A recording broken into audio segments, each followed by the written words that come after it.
Hi friends, വിബീസ് പുതിയൊരു വീഡിയോയിലേക്ക് സ്വാഗതം. അപ്പോൾ നമ്മൾ ഇന്ന് ഇവിടെ തയ്യാറാക്കുന്നത് വളരെ എളുപ്പത്തിൽ തന്നെ നമുക്ക് ഉണ്ടാക്കിയെടുക്കാൻ പറ്റുന്ന ചക്കക്കുരു മാങ്ങയാണ്. അപ്പോൾ നമ്മുടെ നാട്ടിലെ എല്ലാവരുടെയും വീട്ടിൽ ചക്കയുടെ സീസണൊക്കെ ആകുമ്പോഴത്തേക്ക് ചക്കക്കുരു മാങ്ങ, ചക്കക്കുരു തോരൻ, അങ്ങനെ പല പല വെറൈറ്റി സാധനങ്ങൾ നമ്മൾ തയ്യാറാക്കുമല്ലോ. അപ്പോൾ നമ്മൾ വളരെ എളുപ്പത്തിൽ ചക്കക്കുരു മാങ്ങ എങ്ങനെ വെക്കുന്നതെന്ന് നമുക്ക് നോക്കാം. അപ്പോൾ നമ്മളൊരു 10 മിനിറ്റ് ചക്കക്കുരു എടുത്ത് വെച്ചിട്ടുണ്ട്. പിന്നെ ഒരു പകുതി മാങ്ങ, ഒരു 4 പച്ചമുളക് നമ്മൾ അരിഞ്ഞ് വെച്ചിട്ടുണ്ട്. അതിനിപ്പോൾ നമ്മൾ കുക്കറിനകത്താണ് വേവിക്കുന്നത്. അപ്പോൾ ഇതെല്ലാം കൂടെ ചേർത്തിട്ട് നമ്മൾ പാകത്തിന് ഉപ്പ് ചേർത്ത് വെള്ളം ഒഴിച്ചിട്ട് നമ്മൾ അടുപ്പിൽ വെക്കുകയാണ്. പിന്നെ നമുക്ക് ഫ്ലെയിം ഓൺ ചെയ്ത് ഒരു 3 വിസിലടിക്കുന്നിടം വരെ നമുക്കൊന്ന് വെയിറ്റ് ചെയ്യാം.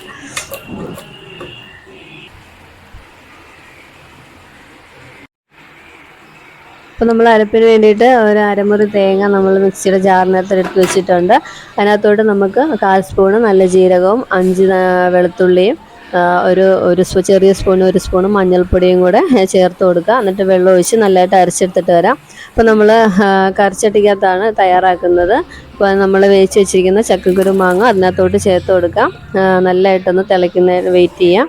ഓൾറെഡി വെന്തതാണ്, എന്നാലും നമുക്കൊന്നുകൂടെ തിളപ്പിച്ചെടുക്കാം. എന്നിട്ട് നമുക്ക് അതിനകത്തോട്ട് 2 തണ്ട് കറിവേപ്പിലയും കൂടെ ചേർത്ത് കൊടുക്കാം.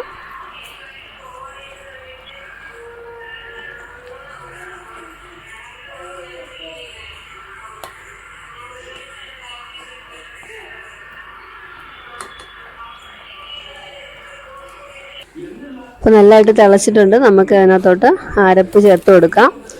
അപ്പോൾ നമ്മൾ ആ ജാറിനകത്തൂടെ കുറച്ച് വെള്ളം ഒഴിച്ചിട്ട് ജാറ് കഴുകി ആ വെള്ളം കൂടെ നമ്മൾ ചേർത്ത് കൊടുക്കുന്നുണ്ട്. അപ്പോൾ എന്നിട്ട് നമുക്ക് നല്ലതായിട്ടൊന്ന് ഇളക്കിയെടുക്കാം. ചക്കക്കുരു മാങ്ങ വളരെ എളുപ്പം തന്നെ നമുക്ക് തയ്യാറാക്കി എടുക്കാൻ പറ്റുന്നത്. പെട്ടെന്നൊരു കറി നമ്മുടെ വീട്ടിലുള്ള ചേരുവകൾ നമുക്ക് വളരെ എളുപ്പം തന്നെ തയ്യാറാക്കിയെടുക്കാം. അപ്പോൾ നമുക്കിനി കടുക് കൂടെ താളിച്ച് ചേർക്കാണ്ട്. അപ്പോൾ നമ്മൾ കറിവേപ്പിലയും വറ്റൽമുളകൊക്കെ ചേർത്ത് നമ്മൾ കടുക് താളിച്ച് അതിനകത്തോട്ട് ചേർത്ത് കൊടുക്കുകയാണ്. അപ്പോൾ നമ്മുടെ ചക്കക്കുരു മാങ്ങ റെഡി ആയിട്ടുണ്ട്. അപ്പോൾ എല്ലാവരും വീഡിയോ സ്കിപ്പ് ചെയ്യാതെ തന്നെ കാണണം. വീഡിയോ ലൈക്ക് ചെയ്യാനും ഷെയർ ചെയ്യാനും മറക്കരുത്. ചാനൽ ഇതുവരെ സബ്സ്ക്രൈബ് ചെയ്യാത്തവരാണെങ്കിൽ സബ്സ്ക്രൈബ് കൂടെ ചെയ്തേക്കാം. അപ്പോൾ നമുക്ക് അടുത്ത വീഡിയോയിൽ വീണ്ടും കാണാം.